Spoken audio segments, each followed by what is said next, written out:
اعوذ باللہ السمیع العلی العظیم من الشیطان اللعین الرجیم بسم اللہ الرحمن الرحیم الحمد للہ الذی ہدانا لہذا وما كنا لنهتدي لولا أن هدانا الله لقد جاءت رسل ربنا بالحق الصلاة والسلام على سيدنا ونبينا وشفيعنا ومولانا ومولى الثقلين محبوب رب المشرقین والمغربین جد الحسن والحسین ابی القاسم محمد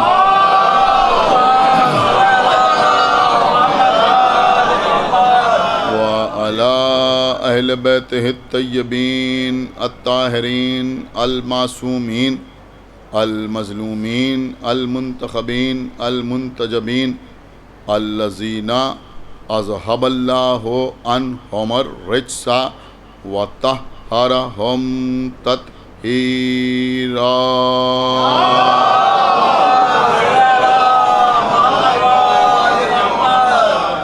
ولعنۃ اللہ علی اعدائہم وقتلتہم وغاصبی حقوقہم ومنکری فضائلہم ومصائبہم اجمعین من الآن الی یوم الدین اللہم عذبہم عذابا یستغیث منہ اہل النار آمین رب العالمین اما بعد فقد قال اللہ سبحانہ تبارک و تعالی فی کتابہ المجید وفرقانہ الحمید وقولہ الحق بسم اللہ الرحمن الرحیم فاقم وجہک للدین حنیفا فطرۃ اللہ التی فطر الناس علیہا لا تبدیل لخلق اللہ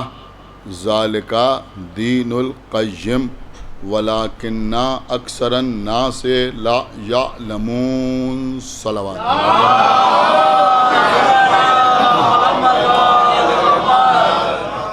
حضرات اسلام دین فطرت کے عنوان پر مسلسل آپ سے گفتگو کا سلسلہ جاری و ساری ہے۔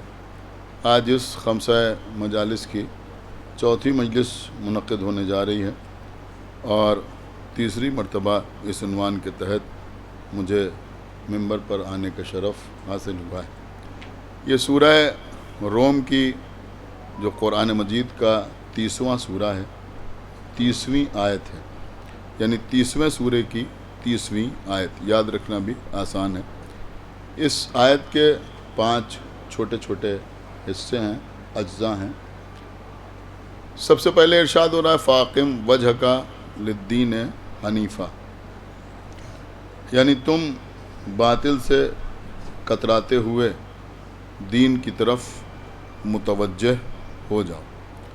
فطرت اللہ التی فطر الناس علیہا، اور اللہ کی بنائی ہوئی اس فطرت پر عمل پیرا رہو، گامزن رہو جس پر اللہ نے تمام انسانوں کو پیدا کیا ہے۔ لا تبدیل لخلق اللہ، اللہ کی خلقت میں کسی تبدیلی کی کوئی گنجائش نہیں ہے۔ ذالک دین القیم، یہی خالص دین ہے۔ ولیکن اکثر الناس لا یعلمون، اور انسانوں کی اکثریت اس بات سے واقف نہیں ہے، اسے نہیں جانتی۔ عزیزوں، اس ایک آیت میں بہت سے الفاظ ایسے ہیں جن پر گفتگو کی جا سکتی ہے، لیکن کیونکہ عنوان ہے اسلام دین فطرت، اور اس وقت ماشاءاللہ کثرت سے شعراء، علماء، خطباء اور دیگر پڑھے لکھے حضرات تشریف فرمائیں، لہذا یہ موضوع اس وقت آپ کی خدمت میں عرض کرنے کا جی چاہ رہا ہے کہ اس ایک آیت میں جس کے 5 حصے ہیں 2 لفظ استعمال ہوئے. ایک لفظ ہے فطرت اور ایک لفظ ہے خلقت. بہت توجہ آپ حضرات کی چاہتا ہوں. خلقت کا لفظ بھی استعمال ہوا اور فطرت کا لفظ بھی استعمال ہوا. اب خلقت میں اور فطرت میں فرق کیا ہے یہ میں چاہتا ہوں کہ آج کی مجلس میں آپ کی خدمت میں عرض کروں. دیکھیے خلقت کی وجہ سے اللہ کو خالق کہا جاتا ہے اور فطرت کی وجہ سے اللہ کو فاطر کہا جاتا ہے. ایک صلوات پڑھیں بر محمد وآلہ.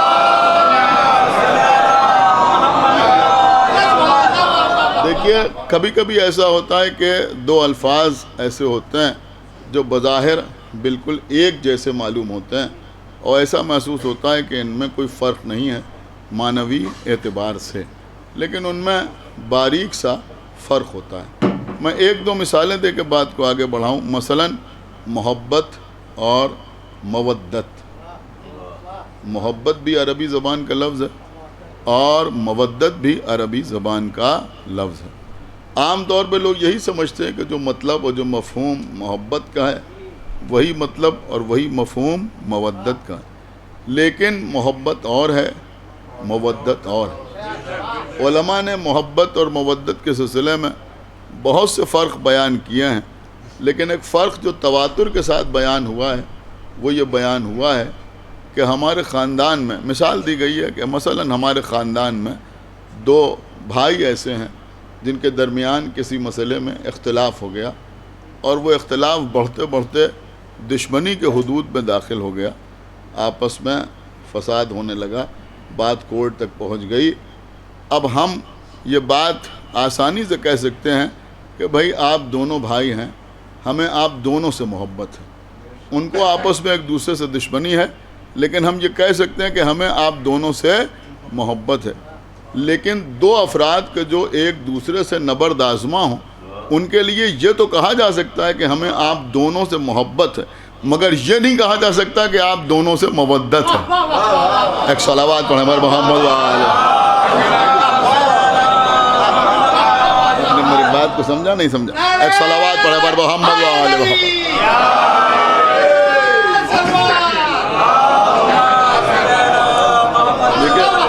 بڑی اہم بات آپ کی خدمت میں عرض کر گیا. اسی لیے اللہ نے اجر رسالت میں اہل بیت کی محبت نہیں مانگی بلکہ مودت مانگی. قل لا اسألکم علیہ اجرا الا المودۃ فی القربى. اس کا مطلب یہ ہوا کہ اجر رسالت کا مطلب یہ نہیں ہوا کہ ہم انہیں بھی مانتے ہیں اور انہیں بھی مانتے ہیں. ایک صلوات پڑھیں بر محمد وآلہ.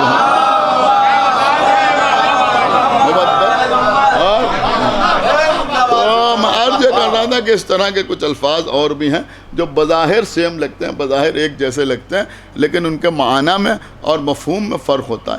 مثلا میں عرض کروں جہالت اور جاہلیت. جہالت اور جاہلیت عام طور پر لوگ سمجھتے ہیں کہ جو جہالت ہے وہ جاہلیت ہے، اور اب تو لوگ پتہ نہیں کن کن معنوں میں ان لفظوں کو استعمال کرنے لگے ہیں. یعنی کوئی کٹ حجتی کر رہا ہو، بحث کر رہا ہو، یعنی کہ وہ جاہلیت کر رہے ہیں. ایک صلوات پڑھیں بر محمد وآلہ.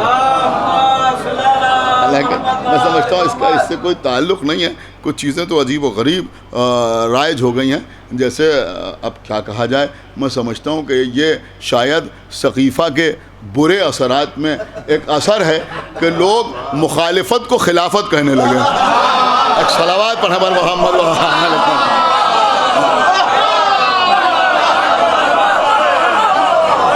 ایک صلوات اور پڑھیں بر محمد وآلہ. ایک صلوات اور پڑھیں بر محمد.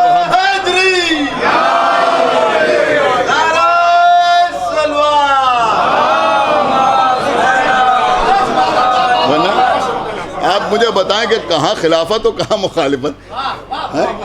کہاں خلافت اور کہاں مخالفت؟ مخالفت کا مطلب ہے اپوز کرنا، سمجھ رہے ہیں؟ مخالفت کا مطلب ہے اپوز کرنا، کسی کی مخالفت کر رہے ہیں.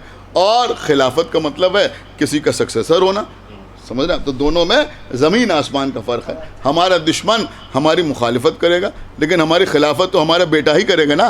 ایک صلوات پڑھیں محمد وآلہ. میں عرض یہ کر رہا تھا کہ بظاہر لفظ ایک جیسے لگتے ہیں لیکن ان میں فرق. ایسے ہی جہالت اور جاہلیت, جہالت اور ہے, جاہلیت اور ہے. دیکھیں یہ باتیں ظاہر سی بات ہے کوئی اردو کا کلاس نہیں ہو رہا ہے لیکن یہ امام حسین علیہ الصلوۃ والسلام کی عزا کا فیض ہے. ایک صلوات پڑھیں بر محمد وآلہ. تو جہالت اور جاہلیت, انہوں نے کہا بھائی جہالت کا مطلب ہے نہ جاننا اور جاہلیت کا مطلب ہے گمراہ ہونا. جاہلیت کا مطلب ہے گمراہ ہونا. تو یہ دو الفاظ ہیں جو دیکھنے میں ایک جیسے لگتے ہیں لیکن ان کے معنی بالکل الگ الگ ہیں. تھوڑا سا اور آگے بڑھیے, اب کچھ خوبصورت الفاظ پر غور کر لیا جائے. مثلا بسم اللہ الرحمن الرحیم, یعنی اللہ جو ہے وہ رحمان بھی ہے اور رحیم بھی ہے. سمجھ رہے ہیں, رحمان بھی ہے اور رحیم بھی ہے. اب کسی سے پوچھیے رحمان کا مطلب کیا ہے, کہ رحمت برسانے والا. رحیم کا مطلب کیا ہے, کہ رحمت نازل فرمانے والا. تو جو مطلب رحمان کا ہے وہی مطلب رحیم کا ہے. کہ بھائی اگر دونوں الفاظ کے ایک ہی معنی ہوتے تو قرآن فصاحت و بلاغت کا معجزہ ہے. اگر رحمان کہا جاتا تو اسے رحیم نہ کہا جاتا, اور اگر رحیم کہا جاتا تو رحمان نہ کہا جاتا. تو پھر رحمان کا مطلب کیا ہے اور رحیم کا مطلب کیا ہے؟ کسی نے ہمارے چھٹے امام سے پوچھا. دیکھیے میں سمجھ رہا ہوں کہ اب تک آج کی مجلس بہت امپورٹنٹ ہے, بہت توجہ کے ساتھ سنیے گا. تو کسی نے پوچھا امام سے کہ رحمان کا مطلب بھی یہی ہے کہ وہ رحمت نازل کرتا ہے اور رحیم کا مطلب بھی یہی ہے کہ وہ رحمت نازل فرماتا ہے. تو امام نے فرمایا کہ اللہ کی رحمت بھی دو طرح کی ہے, ایک رحمت عامہ ہے اور ایک رحمت خاصہ ہے. رحمت عامہ کا تعلق اس کی رحمانیت سے ہے اور رحمت خاصہ کا تعلق اس کی رحیمیت سے ہے. سمجھ رہے ہیں؟ خدا کے لیے بھائی تھوڑا سا بیدار ہو. یہ رحمت عامہ کیا ہے کہ جب پانی برستا ہے تو یہ دیکھ کے نہیں برستا کہ کون اللہ کا ماننے والا ہے اور کون ماننے والا نہیں ہے, کون مومن ہے اور کون کافر ہے. جب دھوپ نکلتی ہے تو اس سے سب فائدہ اٹھاتے ہیں. یہ کیا ہے کہ یہ اللہ کے رحمان ہونے کی دلیل ہے, یہ اس کی رحمانیت ہے. سمجھ رہے ہیں آپ کہ اس کی رحمانیت ہے. یہ رحمت جو ہے یہ عام رحمت ہے, یہ سب کے لیے ہے, لیکن رحیمیت کا تعلق اس کی رحمت خاصہ سے ہے. یہ رحمت خاصہ کہاں ظاہر ہوگی؟ کہ روز قیامت. سمجھ رہے ہیں آپ؟ اب وہاں ایسا نہیں ہوگا کہ بھئی مومن بھی جنت پہ چلا جائے اور کافر بھی جنت پہ چلا جائے اور متقی بھی جنت پہ چلا جائے اور منافق بھی جنت پہ چلا جائے. کیا سن رہے ہیں آپ؟ وہاں کیا ہوگا؟ انہوں نے کہا بھائی جو اللہ کے نیک بندے ہوں گے وہ جنت پہ جائیں گے اور جو نیک بندے نہ ہوں گے وہ جہنم واصل ہوں گے. تو یہ کیا ہے کہ یہ اللہ کی رحیمیت ہوگی. دیکھیں بہت سمجھدار مجمع میرے سامنے بیٹھا ہوا ہے. پیغمبر اسلام نے ارشاد فرمایا, اللہ کے رسول نے ارشاد فرمایا کہ اللہ کی رحمانیت کے مظہر کو نبی کہتے ہیں. اللہ جانے آپ سن رہے یا نہیں سن رہے. اللہ کی رحمانیت کے مظہر کو نبی کہتے ہیں اور اللہ کی رحیمیت کے مظہر کو ولی کہتے ہیں. کیا سن رہا ہے مجمع بھائی؟ اللہ کی رحمانیت کے مظہر کو نبی کہتے ہیں اور اللہ کی رحیمیت کے مظہر کو ولی کہتے ہیں. تو اب رحمانیت کیا ہے؟ کہ رحمانیت کا تعلق رحمت عامہ سے ہے, رحیمیت کا تعلق رحمت خاصہ سے ہے. تو اب نبی جو ہیں وہ اللہ کی رحمانیت کے مظہر ہیں. تم بھی آ جاؤ تو بس میں جگہ مل جائے, تم بھی آ جاؤ تو بس.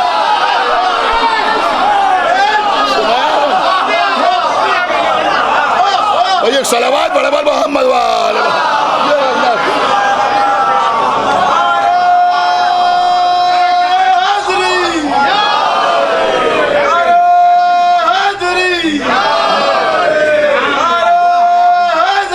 مولا آپ کو سلامت رکھے.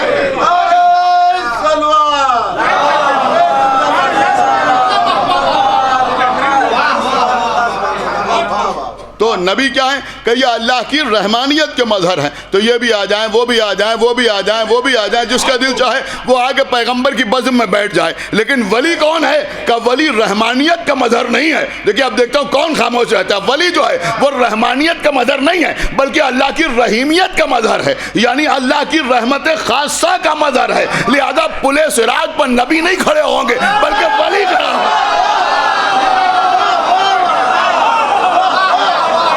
صلوات بر محمد والے.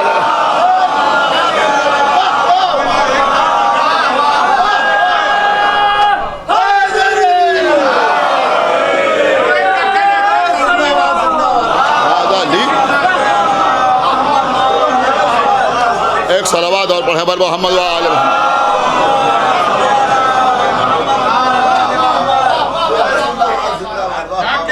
دیکھیں قبلہ، میں سمجھتا ہوں کہ یہ بھی امتحان ہے، یہ بات آپ سمجھئے، یہ بھی امتحان ہے۔ اسلام دین فطرت ہے۔ اگر مولا علی کے فضائل سن کے طبیعت خوش ہو رہی ہے تو یہ سمجھئے کہ فطرت میں اسلام ہے۔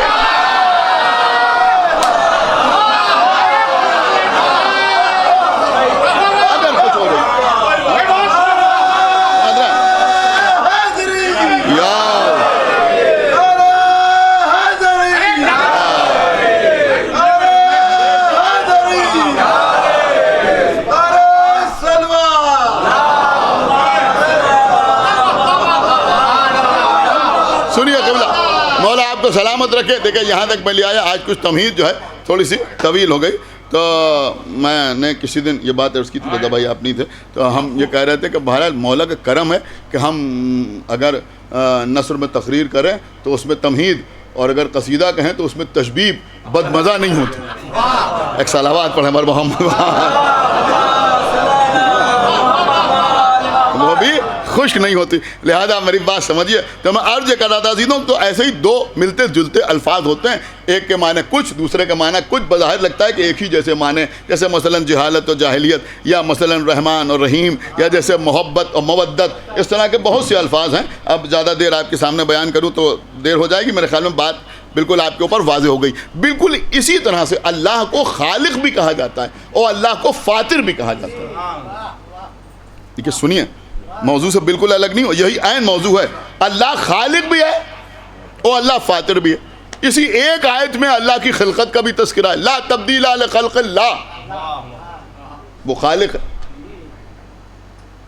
فطرت اللہ التی فطر الناس علیہا، اللہ فاطر ہے، وہ فاطر بھی ہے، خالق بھی ہے۔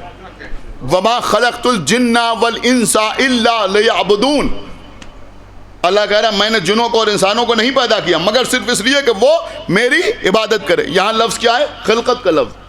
وما خلقت وہ خالق ہے، اس کے خالق ہونے میں کسی کو کوئی شک نہیں۔ لیکن سنیے میری بات، اس کے خالق ہونے میں کسی کو کوئی شک نہیں۔ لیکن ذرا سورہ فاطر پڑھیے، الحمدللہ فاطر السماوات والارض، ساری حمد اس اللہ کے لیے ہے جو زمین و آسمان کا خالق نہیں، فاطر ہے۔ ایک صلوات اور پڑھ دے بر محمد و آل محمد۔ آپ کچھ غور کر رہے ہیں یا نہیں غور کر رہے ہیں؟ تو اللہ کے لیے خالق کا لفظ بھی استعمال ہوتا ہے۔ دیکھیں اب ہو سکتا ہے تھوڑی دیر آپ کو خاموش رہ کے سننا پڑے، اور اللہ کے لیے فاطر کا بھی لفظ استعمال ہوتا ہے۔ یہ خالق میں اور فاطر میں فرق کیا ہے میں آپ کی خدمت میں عرض کروں۔ اللہ خالق ہے، اللہ خالق ہے یا نہیں؟ کہا اللہ خالق، لیکن یہ بیٹھے ہوئے ہیں رضا مورانوی صاحب، یہ بھی خالق۔ اعجاز عیدی صاحب بیٹھے ہوئے ہیں، یہ بھی خالق۔ آپ بڑی حیرت سے سن رہے ہیں، یہ خالق۔ آپ کہیں گے یہ کیسے خالق ہو گئے؟ یہ ایسے خالق ہو گئے کہ محفل ہو رہی ہے، مقاصدہ ہو رہا ہے، کوئی شعر کسی نے سنایا، سارے مجمع نے سبحان اللہ، ماشاء اللہ، جزاک اللہ کہا، اور اس کے بعد اس نے کہا اس شعر کے خالق اعجاز عیدی صاحب تشریف لائیں۔ خالق کا لفظ استعمال ہوا یا نہیں ہوا؟ آپ سمجھ رہے ہیں میری بات؟ ہوتا ہے یا نہیں ہوتا؟ کہ عام انسانوں کے لیے بھی خالق کا لفظ استعمال ہوتا ہے، اللہ کے لیے بھی استعمال ہوتا ہے، اللہ کے لیے بھی استعمال ہوتا ہے۔ اس سے ایک بات سمجھ میں آتی ہے کہ اللہ تو خالق ہے مگر ہر خالق اللہ نہیں ہے۔ ایک صلوات پڑھیں بر محمد و آل محمد۔ دیکھیے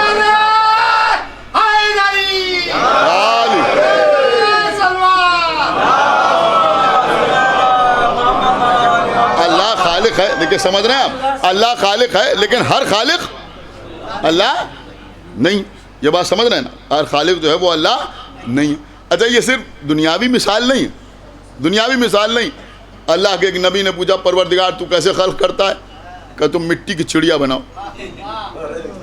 یہ قرآن ہے، یہ قصہ کہانی نہیں ہے، قرآن ہے نا۔ جناب عیسیٰ نے مٹی کی چڑیا بنائی، مٹی کا پرندہ بنایا، اور اس کے بعد وہ اللہ کے حکم سے اڑ گیا۔ بہت توجہ آپ حضرات کی چاہتا ہوں۔ تو یہ کون ہوئے؟ کہ اس چڑیا کے خالق۔ اس پرندے کے خالق. اللہ نے بھی خالق کہا, میری بات سمجھیے جو میں عرض کر رہا ہوں, اللہ نے خالق کہا, یہ اس کے خالق ہو گئے. لیکن خالق میں اور فاطر میں ایک زمین آسمان کا فرق ہے. اب سنیے وہ فرق کیا ہے. فرق کیا ہے؟ یہ شاعر ہیں, انہوں نے شعر کہا, جو شعر کہا یقیناً یہ اس شعر کے خالق ہیں. اس سے پہلے کسی نے استخیل کو نظم بھی نہیں کیا تھا. اس سے پہلے کسی نے استخیل کو نظم بھی نہیں کیا تھا. یہ ردیف و قافیہ بھی کسی اور کے کلام میں نہیں پایا جاتا. لیکن جو انہوں نے شعر کہا, آپ میری بات سمجھ رہے ہیں نا, وہ کچھ اصول و قواعد کے تحت کہا. خدا کے لیے بھائی بہت بیدار ہو کے سنیے جو میں عرض کر رہا ہوں. ایک صلوات پڑھیں بر محمد و آل محمد. دیکھیں ابھی دھیرے دھیرے بچوں کی سمجھ میں بھی آ جائے گا. کچھ اصول اور قواعد, کچھ قوانین تھے, اس کے تحت ہی تو انہوں نے شعر کہا. بھائی بحر سے الگ جا کے تھوڑی کہا, تو بحر پہلے سے موجود تھی نا, یا نہیں موجود تھی؟ میں کہا بھائی بحر پہلے سے موجود تھی, علم عروض کے قوانین پہلے سے موجود تھے, ان کے تحت انہوں نے شعر کہا. اس کا مطلب یہ ہوا اصول پہلے مرتب ہو چکے تھے. آپ غور نہیں کر رہے ہیں, ان سے پہلے بھی شعراء گزر چکے ہیں, اس بحر میں اور شعراء بھی شعر کہہ چکے ہیں, اب انہوں نے بھی اسی بحر میں شعر کہا. آپ غور نہیں کر رہے ہیں میں کیا عرض کر رہا ہوں. جناب عیسیٰ نے چڑیا بنائی, بے شک بنائی, اس سے کوئی انکار نہیں کر سکتا, لیکن جناب عیسیٰ نے چڑیا ہی تو بنائی. آپ میری بات نہیں سمجھ رہے میں کیا عرض کر رہا ہوں. تو جناب عیسیٰ نے جب چڑیا بنائی, پرندہ بنایا, تو عیسیٰ کو معلوم ہے کہ پرندے کی ایک چونچ ہوتی ہے. سن رہا ہے, 2 آنکھیں ہوتی ہیں, اس کے پر ہوتے ہیں, اس کے دم ہوتی ہے, اس کے پیر ہوتے ہیں. تو انہوں نے چڑیا کو دیکھ کر مٹی کی چڑیا بنائی. دیکھیے اب اس سے زیادہ آسان لفظوں میں وضاحت نہیں کر سکتا آپ کی خدمت میں. تو انہوں نے دیکھ کے بنائی نا, ایک چڑیا سامنے تھی, لہذا اس کو دیکھ کر انہوں نے مٹی کی چڑیا بنائی. اور چونکہ اللہ کے نبی تھے, روح اللہ تھے, ان کے کہنے سے وہ اڑ بھی گئی, اللہ نے انہیں خالق بھی کہا. اس کا مطلب یہ ہوا کہ یہ خالق تو ہیں, لیکن پہلے سے پرندے موجود تھے نا. سنا ہے یا نہیں سنا؟ ان کو دیکھ کے انہوں نے پرندہ بنایا, انہوں نے یہ گھر بنایا. ٹھیک ہے, کسی گھر کی نقل تو نہیں کی, لیکن پہلے سے ایک گھر کا نقشہ تو ذہن میں تھا. کیا سن رہے ہیں؟ نقشہ تھا نا, تو اس نقشے کے اعتبار سے انہوں نے گھر بنا دیا. اچھا جس نے نقشہ بنایا اس نے ایسا نقشہ بھی پہلی بار بنایا, لیکن کم سے کم یہ بات تو ذہن میں تھی کہ جب مکان بنتا ہے تو اس پہ دروازے ہوتے ہیں, جب مکان بنتا ہے تو اس پہ دیواریں ہوتی ہیں, جب مکان بنتا ہے تو اس پہ چھتیں ہوتی ہیں, جب مکان بنتا ہے تو اس پہ کھڑکیاں ہوتی ہیں. تو ان ضوابط کے مطابق انہوں نے اس کا نقشہ بنا دیا, اس کے اوپر مکان بن گیا. اس کا مطلب یہ ہوا کہ انہوں نے کسی چیز کو اگر خلق کیا یا کریٹ کیا تو پہلے سے کوئی نمونہ موجود تھا. آپ میری بات سمجھیے, کوئی نمونہ موجود تھا. لیکن اللہ صرف خالق نہیں ہے, بلکہ اللہ ہے فاطر. اللہ اکبر, وہ ہے فاطر. اس نے اگر کسی شے کو بنایا تو کسی کو دیکھ کے کسی کو نہیں بنایا.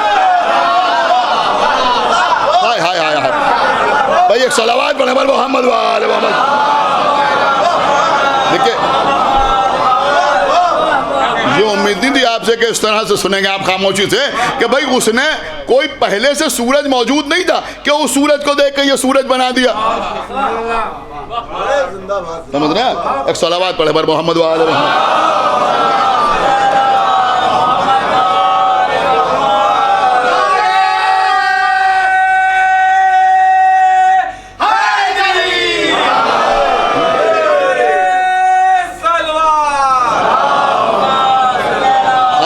سمجھ رہے ہیں یا نہیں سمجھ رہے ہیں؟ الحمدللہ فاطر السماوات والارض, ساری تعریف اس اللہ کے لیے ہے جو زمین اور آسمان کا کیا ہے, کا فاطر ہے. دیکھیں آپ میری طرف دیکھیں, جو زمین اور آسمان کا کیا ہے, فاطر ہے. اس کا مطلب یہ ہوا کہ اس نے جو زمین بنائی تو پہلے سے کوئی زمین نہیں تھی جس کو دیکھ کے یہ زمین بنا دی. اس نے آسمان بنایا, آپ غور نہیں کر رہے ہیں, تو پہلے سے کوئی آسمان نہیں تھا کہ اس کو دیکھ کے اس نے آسمان بنا دیا. اس نے انسان کو بنایا تو پہلے سے کوئی موجود نہیں تھا کہ اس کو دیکھ کے اس نے انسان کو بنا دیا. پرندے کو بنایا تو پہلے سے کوئی پرندہ موجود نہیں تھا کہ اس نے کہا کہ بھائی ٹھیک ہے پر بھی ہوتے ہیں, یہ بھی ہوتا ہے, وہ بھی ہوتا ہے. آپ غور نہیں کر رہے میں کیا عرض کر رہا ہوں. اسے کہتے ہیں فاطر, اسے کہتے ہیں فاطر. اب قیامت کا جملہ آپ کی خدمت میں عرض کر رہا ہوں, دیکھتا ہوں کون سمجھتا ہے کون نہیں سمجھتا کہ بھیا فاطر میں اور خالق میں فرق یہ ہے کہ فاطر ایسے خالق کو کہتے ہیں جو کسی شے کی تخلیق میں کسی کی تقلید نہ کرے.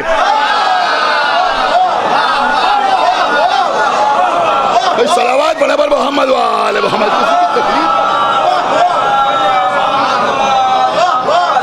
ایک صلوات اور پڑھ دے پر محمد وآل محمد.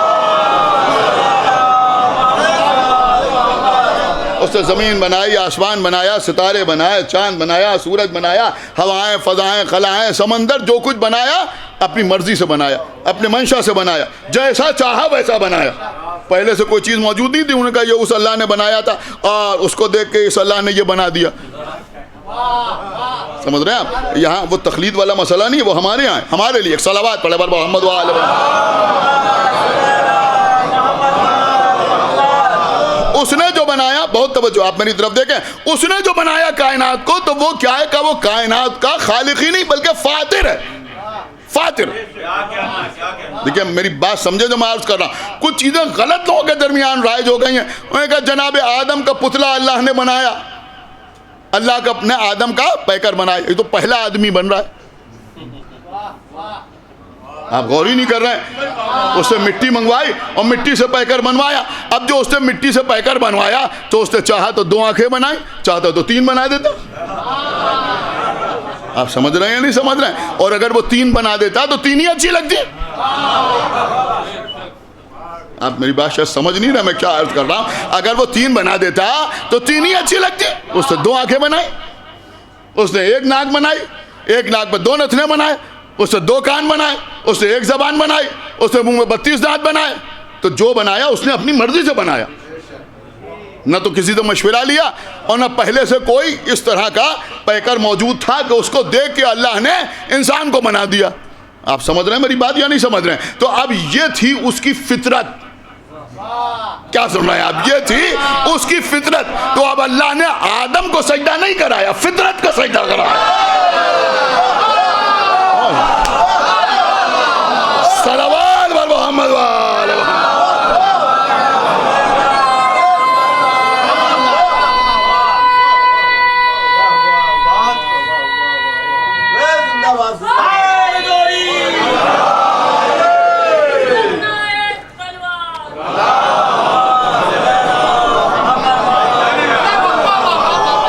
قبلہ آپ سن رہے ہیں، سمجھ رہے ہیں.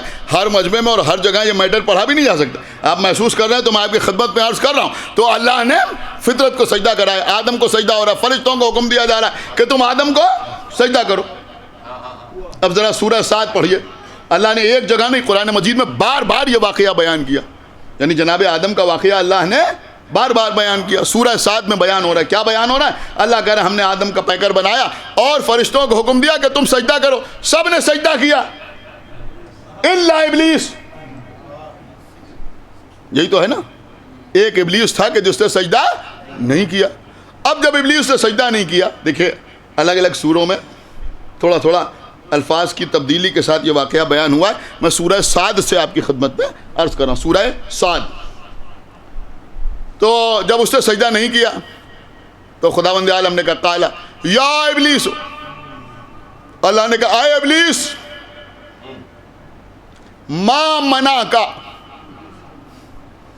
تجھے کس نے منع کیا؟ تھوڑی سی آپ کی خاموشی توڑنا ضروری ہے. اب شیطان سے اللہ کہہ رہا ہے، ابلیس سے کہہ رہا ہے. آپ غور نہیں کر رہے ہیں. ما منع کا ان تسجد، تجھے کس نے منع کیا سجدہ کرنے سے؟ اس کا مطلب یہ ہوا ایک گنجائش پیدا ہو گئی کہ کوئی شیطان کا بھی استاد ہے.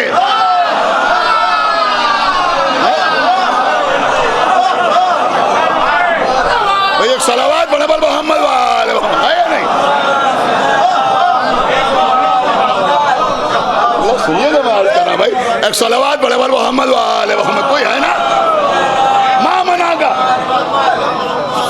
آپ بتائیے اس کا مطلب کیا؟ اللہ ابلیس سے یہ تو کہہ رہا ماں منع کا، تجھے کس نے منع کیا ان تسجد، سجدہ کرنے سے. ان تسجد لما، اسے سجدہ کرنے سے. لما خلق تو، جسے میں نے خلق کیا. بیدیا، سن رہے ہیں؟ بیدیا، جسے میں نے ہاتھوں سے خلق کیا. اپنے ہاتھوں سے خلق کیا. نہیں توجہ فرما رہے ہیں. اپنے ہاتھوں سے جسے میں نے خلق کیا اسے سجدہ کرنے سے تجھے کس نے منع کیا؟ میں کہاں لے آیا آپ کو؟ ابھی میں آپ کی خدمت میں عرض کر رہا تھا کہ پہلے سے آنکھیں موجود نہیں تھیں جو ان آنکھوں کو دیکھ کے آدم کی آنکھیں بنا دی. پہلے سے کان موجود نہیں تھے، کیا سنایا، جو ان کانوں کو دیکھ کے آدم کے کان بنا دیے. پہلے سے چہرہ موجود نہیں تھا جو اس چہروں کو دیکھ کے آدم کا چہرہ بنا دیا. لیکن اللہ کہہ رہا بھائی یدیا، میں نے اپنے ہاتھوں سے بنایا. سننا یار، اس کا مطلب یہ ہوا کہ آدم سے پہلے ید اللہ کا وجود ہے.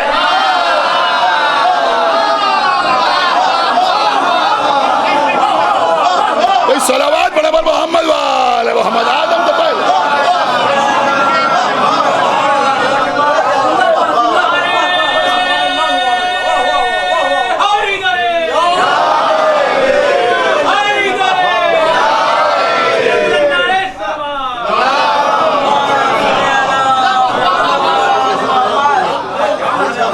ایک صلوات اور پڑھ دے پر محمد والے محمد. ہے یا نہیں؟ اللہ کہہ رہا جسے میں نے اپنے ہاتھوں سے بنایا، ہاتھوں سے بنایا. اب عزیزوں اگر ہم کہیں کہتے ہیں ید اللہ تو لوگ پریشان ہو جاتے ہیں. اگر ہم مولا علی کو ید اللہ کہتے ہیں تو کچھ لوگوں کے چہروں پر ہوائیاں اڑنے لگتی. اب غور کیجئے، لوگ پریشان ہونے لگتے ہیں کہ مولا علی کو ید اللہ کہہ دیا. ید اللہ کا مطلب کیا؟ اللہ کا ہاتھ. اب ایک جملہ کہہ رہا ہوں، جیسے جی چاہے ویسے یہ مجمع سنیں. ہر چیز میں لوگوں کو نظر آتا ہے شرک شرک شرک شرک. اب یہ بتاؤ کہ یہاں یدیہ ہے یا نہیں ہے؟ اس سورے میں یہ لفظ ہے یا نہیں؟ اسے کوئی انکار کر سکتا ہے؟ یہ تو اس کا ترجمہ بدل دو، کچھ اور بتاؤ، اس کا کچھ اور مطلب ہے. مانے تو سب نے یہی لکھے کہ اللہ کہہ رہا ہے کہ تجھے اسے سجدہ کرنے سے کس نے منع کیا جسے میں نے اپنے ہاتھوں سے بنایا، جسے میں نے اپنے ہاتھوں سے بنایا، جسے میں نے اپنے ہاتھوں سے بنایا. اب آپ ہمیں انصاف سے بتائیے، انصاف سے بتائیے کہ علی کو ید اللہ کہنے سے انسان مشرک ہوتا ہے یا ہاتھوں والا اللہ ماننے سے؟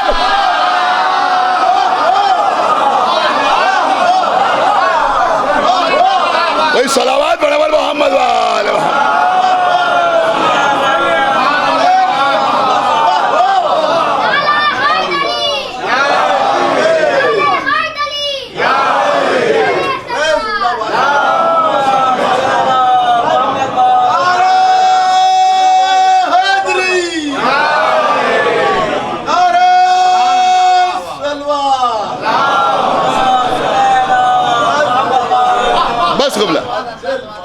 آج کا موضوع تمام. تو میں عرض یہ کر رہا تھا اللہ فاطر. اللہ کے فاطر ہونے کا مطلب کیا ہے؟ اب سنیے ایک اور مطلب. اللہ کے فاطر ہونے کا مطلب کیا ہے؟ ہو سکتا ہے کبھی اس رخ سے آپ نے غور ہی نہ کیا. آپ حدیث قصہ پڑھتے ہیں، حدیث قصہ کے بعد دعا کرتے ہیں، نماز کے بعد دعا. خدا کے لیے بیدار ہو کو سنیے، مجلس کے بعد دعا، مجلس کے بعد دعا. پاک و پاکیزہ تہذیب یافتہ ماؤں کی اولادیں بیٹھی ہوئی ہیں. آپ نے سمجھیں گے تو کون سمجھے گا؟ دونوں ہاتھ اٹھائے. اللہم انی اصلوں کا یاد ہے نا سب کو؟ اللہم انی اصلوں کا بحق محمد وانت المحمود. پروردگار تجھے واسطہ ہے محمد کا اس لیے کہ تو محمود ہے. اب آپ مجھے بتائیے یہ کیوں کہا جا رہا ہے؟ اس کا مطلب یہ ہوا کہ محمد کا محمودیت سے کچھ تعلق ہے تبھی تو کہا جا رہا ہے. کوئی رعایت ہے تبھی تو کہا جا رہا ہے یا یوں ہی کہا جا رہا ہے بھائی؟ انہوں نے کہا بھائی محمد کا کچھ تعلق محمودیت سے ہے اللہ کی، تبھی تو آپ یہ کہہ رہے ہیں نا کہ تجھے واسطہ ہے محمد کا اس لیے کہ تو محمود ہے. وَبِحَقِّ عَلِيٍّ وَأَنْتَ الْأَعْلَى. تجھے واسطہ ہے علی کا اس لیے کہ تو اعلیٰ ہے. یعنی تجھ میں بھی علو ہے اور یہ بھی علی ہے، اس لیے تجھے علی کا واسطہ ہے کہ تو اعلیٰ ہے. اس کے بعد کیا؟ وَبِحَقِّ فَاطِمَةٍ وَأَنْتَ فَاطِرُ السَّمَاوَاتِ. سنا اس مقبے نے بھائی میں کہا لے آیا آپ کو، تجھے واسطہ ہے فاطمہ کا اس لیے کہ تو فاطر السماوات والارض ہے. نہیں غور کیا آپ نے؟ اس لیے کہ تو فاطر ہے. بہت توجہ آپ حضرات کی. فاطر کا مطلب کیا ہوتا ہے؟ کہ فاطر کا مطلب یہ ہوتا ہے کہ جو کسی کو خلق کرنے میں کسی کی تقلید نہ کرے، ایسا بنائے جیسا پہلے کوئی موجود نہ ہو. میں کچھ عرض کر رہا ہوں، آپ نے دعا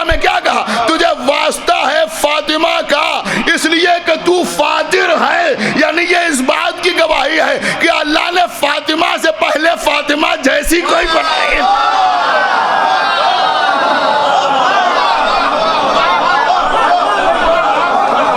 صلوات پڑھیں پر محمد وآل محمد.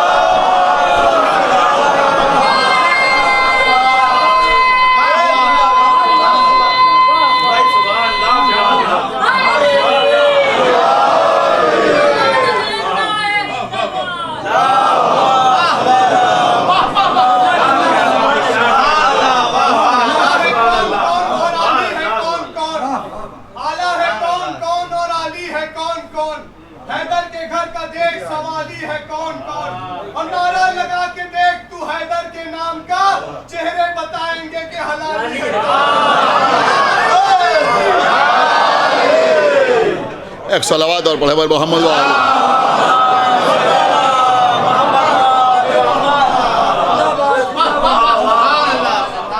تو جب بی بی زہرا کا واسطہ دیا جاتا ہے تو اللہ کو فاطر کہا جاتا ہے. تو جیسے محمد کا تعلق محمودیت سے ہے، جیسے علی کا تعلق اس کے علو سے، ایسے ہی فاطمہ کا تعلق اس کی فطرت سے، اس کے فاطر ہونے سے. سمجھ رہے ہیں آپ؟ میں کچھ عرض کر رہا ہوں، یہ ثانیہ مریم نہیں ہے.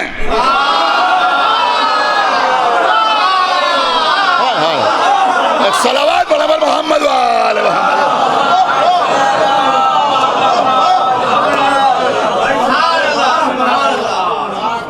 بس عزیزو، اور میں یہ بھی عرض کر دوں کہ جو فاطمہ کا مذہب ہے وہی فطرت. میں کہاں لے آیا آپ کو؟ وہی فطرت ہے. دیکھیں بہت کمزاد قسم کے لوگ ہوتے ہیں جو کسی کے سامنے یہ کہنے میں شرماتے ہیں کہ ہم شیعہ ہیں.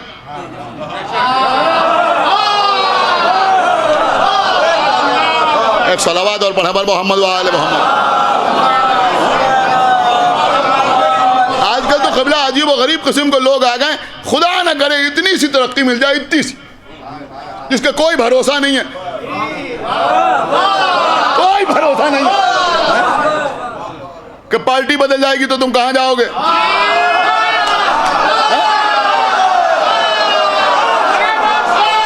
سنیے میری بات، خالی پارٹی نہیں بدل جائے گی، نیتا بدل جائے گا تو تم کہاں جاؤ گے. نہیں، خالی نیتا نہیں، نیتا کا موڈ بدل جائے گا تو تم کہاں جاؤ گے. توجہ دیکھیں، میں کسی ایک پارٹی کی بات نہیں کر رہا ہوں، میں بالکل واضح طور پہ آپ کی خدمت میں عرض کر رہا ہوں، میں بالکل سیاسی آدمی نہیں. الحمدللہ نہ، الحمدللہ میرا خاندانی تعلق کسی پارٹی سے رہا ہے. ہمیں اس بات پہ فخر نہیں ہے، آپ سمجھ رہے ہیں؟ ہمیں اس بات پہ فخر نہیں ہے ہمارے باپ بھی اس پارٹی میں تھے، ہمارے دادا بھی اس پارٹی میں تھے. ہمیں اس بات پہ فخر ہے کہ ہمارے باپ بھی عزادار تھے، ہمارے دادا بھی عزادار تھے.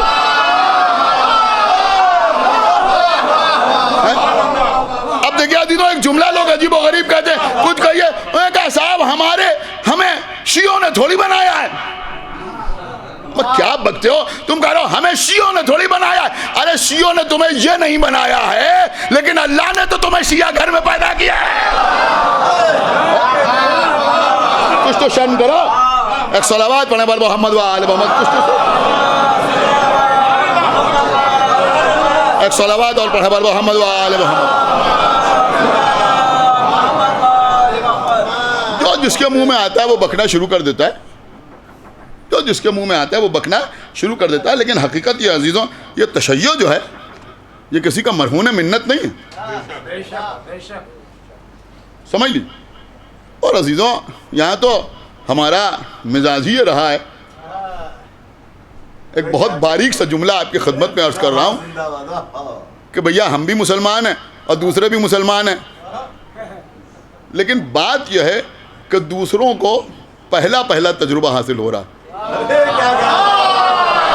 ایک صلوات پڑھیں پر محمد وآل محمد. میں کچھ عرض کر گیا آپ کی خدمت میں. ایک صلوات پڑھیں پر محمد وآل محمد. یہاں تو ہم جھیلتے چلے ہی آئے، یہ بنی امیہ ہیں، یہ بنی عباس ہیں، یہ جو ہیں، یہ وہ ہیں، یہ وہ ہیں، تو یہاں تو جھیلنے کے آدمی. ایک صلوات پڑھیں پر محمد وآل محمد. بہرحال عزیزوں میری بات سمجھیے جو میں عرض کر رہا ہوں. تو یہ بی بی فاطمہ زہرا صلوات اللہ السلام علیہا. بی بی کون ہے؟ کبھی کوئی آپ سے پوچھے کہ آپ کا مذہب کیا ہے، آپ کا دین کیا ہے، بس آخری بات اور اس کے بعد ربط مسائل، دین فطرت کیا ہے، کوئی اگر آپ سے پوچھے کہ آپ کا دین کیا ہے، کس دین پہ آپ عمل کرتے ہیں، اس سے زیادہ آسان جواب آپ کے پاس نہیں ہوگا۔ کوئی آپ سے پوچھے آپ کا مذہب کیا ہے، کہ یہ وہی مذہب ہے جو رسول کی بیٹی کا مذہب۔ نہیں، آپ نے بہت ہلکے انداز میں سن لیا کہ یہ وہی مذہب ہے جو رسول کی بیٹی کا مذہب ہے۔ دیکھیں یہ موضوع آغا باقر کے امام باڑے میں گفتگو کا مرکز رہا، لیکن یہاں آپ کی خدمت میں عرض کر دوں کہ پیغمبر کی یہ حدیث تمام کے تمام فرقے مانتے ہیں کہ پیغمبر اسلام نے فرمایا کہ من ماتا ولم یعرف امام زمانہ ہی ماتا میتتن جاہلیہ، جس نے اپنے زمانے کے امام کو نہ پہچانا وہ جاہلیت کی موت مرا۔ جس نے اپنے زمانے کے امام کو نہ پہچانا وہ جاہلیت کی موت مرا۔ مولا علی کے لیے کوئی کچھ بھی لکھے، میں کچھ عرض کر رہا ہوں، اس کے بھی جوابات ہمارے پاس ہیں کہ بیعت کی تھی یا نہیں کی تھی، لیکن مولا علی کے لیے تو لوگوں نے لکھ دیا، لیکن بی بی فاطمہ زہرا کے لیے سب اس بات پر متفق ہیں کہ بی بی نے بیعت نہیں کی۔ کیا سن رہے ہیں آپ غور نہیں کر رہے کہ بی بی نے بیعت نہیں کی؟ لکھنے والے لکھتے یہی ہیں کہ جب تک بی بی زندہ رہی مولا علی نے بیعت نہیں کی۔ اس کا مطلب یہ ہوا کہ شہزادی نے بیعت نہیں کی۔ ہمیں بتاؤ کہ نبی کی حدیث ہے کہ اگر کسی نے اپنے زمانے کے امام کو نہ پہچانا تو وہ جاہلیت کی موت مرا، وہ جاہلیت کی موت مرا۔ تو اگر نبی کے بعد منبر پر بیٹھنے والا واقعی امام تھا تو بی بی زہرا نے اس کی بیعت نہیں کی۔ صلوات برابر محمد وآل محمد۔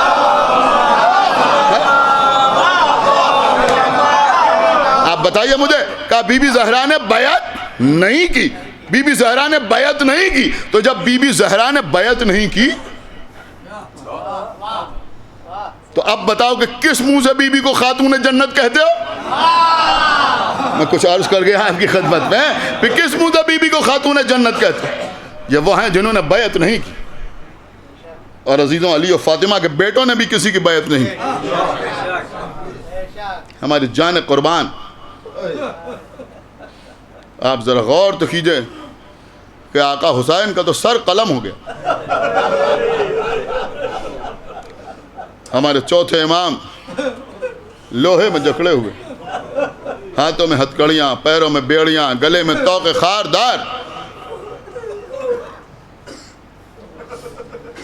ہمت نہیں ہوئی یزید سے کہ وہ امام سے بیعت مانگے۔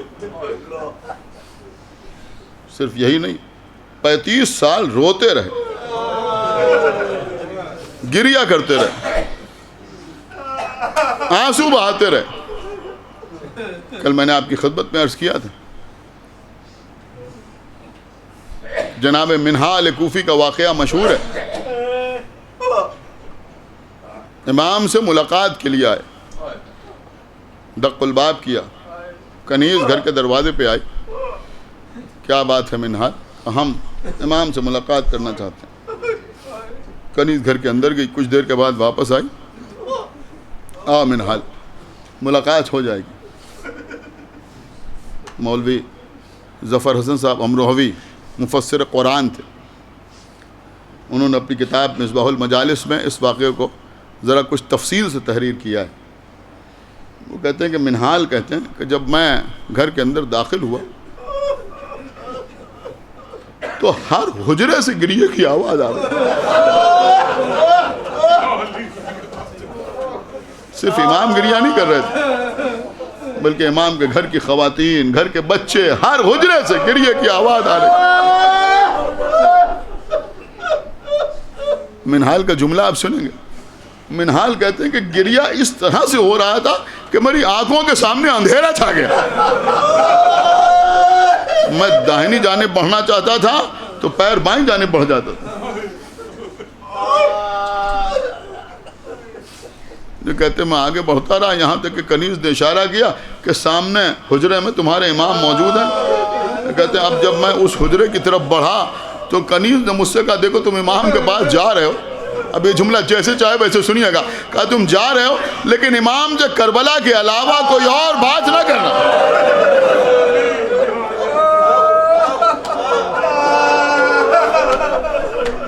منہال کہتے ہیں کہ میں امام کی خطبت میں حاضر ہوا, جا کے دیکھا کہ امام کے سامنے آفتابہ رکھا ہوا ہے اور امام وضو کر رہے. چلو میں پانی لیتے ہیں, غور سے پانی کو دیکھتے ہیں اور اس کے بعد کہتے ہیں یہی وہ پانی ہے جو میرے بھیا علی اکبر کو نہیں ملا. آنکھوں سے آنسو بہنے لگتے, اتنا روئے کہ آنسو پانی میں شامل ہو گئے, پانی گر گیا. پھر چلو میں پانی لیا, کہا یہی وہ پانی ہے جس کے لیے میرے چچا عباس کے بازو قلم ہو گئے. پھر اتنا روئے کہ آنسو پانی میں شامل ہو گئے. پھر چلو میں پانی لیا, ارے یہی وہ پانی ہے جو میرے بھیا علی اصغر کو نہیں دیا گیا, 3 بال کے تیر کا نشانہ بنایا گیا. پھر اتنا روئے کہ آنسو پانی میں شامل ہو گئے, روتے رہے.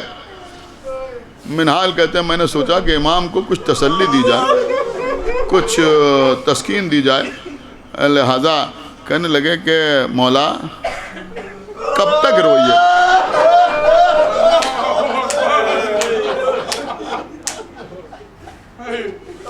کب تک روئیے گا. منہال تم نے ہمارے ساتھ انصاف نہیں کیا.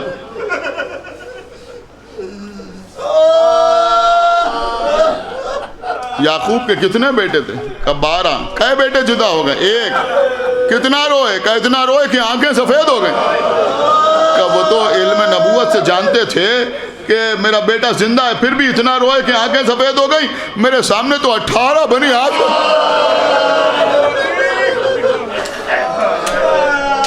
منہال بھی روتے رہے, امام بھی روتے رہے. منہال کہتے ہیں میں نے پھر ایک کوشش کی, میں نے کہا مولا ان کے لیے پہلا واقعہ تھا لیکن شہادت تو آپ کے گھر کا شرف ہے. کہا منہال شہادت تو شرف ہے لیکن کیا یہ بھی شرف ہے کہ زینب کے سر سے ردا چھینی جائے؟ کیا یہ بھی شرف ہے کہ ام کلثوم کے ہاتھوں میں رسیاں باندھی جائیں؟ کیا یہ بھی شرف ہے کہ ہمیں تماشائیوں کے درمیان لے جایا جائے؟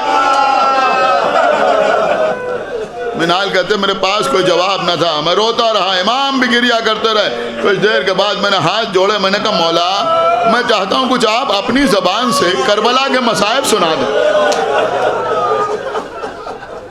آپ کو پتہ ہے عزیزوں امام نے کیا فرمایا؟ سب سے پہلا جملہ امام کا کیا تھا؟ سب سے پہلا جملہ امام نے فرمایا منہال کربلا کے میدان میں ہمارے چھوٹے چھوٹے بچے ہاتھوں میں خالی کودے لیے ہوئے لتش کی آوازیں بلند کر رہے. یہ حضرت امام حسین کی تشنگی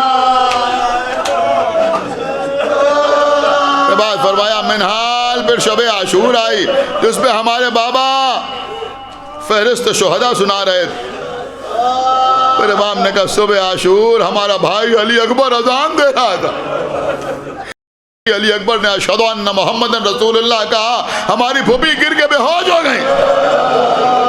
عزیز و امام مصائب سناتے رہے, منہال روتے رہے. کافی دیر تک یہ سلسلہ امام کے گھر میں جاری رہا. بس مجلس تمام ہو رہی ہے, جب امام خاموش ہوئے, منہال بھی روتے روتے اپنے آپ کو سنبھالتے ہوئے امام کی طرف متوجہ ہوئے. تو امام نے کہا منہال تم کوفے سے آ رہے ہو نا؟ کہا ہاں ہم کوفے سے آ رہے ہیں. کہا اس وقت کوفے کا کیا عالم؟ کہا آقا جب ہم کوفے سے چلے تھے تو مختار نے انقلاب پیدا کر دیا تھا. کہا کیا ہو رہا تھا؟ کہا مختار قاتلان حسین کو قتل کر رہے تھے. عزیز امام کے ہونٹوں پر ہلکا سا تبسم آیا. کہا اللہ مختار پر رحمت نازل کرے. اس کے بعد کہا منہال اگر تم کوفے جانا تو جا کے مختار سے پوچھنا کہ اس نے ہرملا کو بھی قتل کیا. صدق اللہ. مولا آپ کو سلامت رکھے. اور مولا کو بھی قتل کیا یا نہ قتل کیا؟ اب ذرا آپ سوچئے کہ امام نے خولی کے بارے میں نہیں پوچھا, سنان ابن انس کے بارے میں نہیں پوچھا, حسین ابن امیر کے بارے میں نہیں پوچھا, بلکہ کہا یہ بتاؤ کہ مختار نے ہرملا کو مارا یا نہیں مارا. بھی فرمایا اعلی ہرملا نے کربلا میں وہ ظلم کیا. میرا 6 مہینے کا بھائی علی اصغر پیاسا بچہ میرے بابا کے ہاتھوں پر 3 بال کا تیر 6 مہینے کے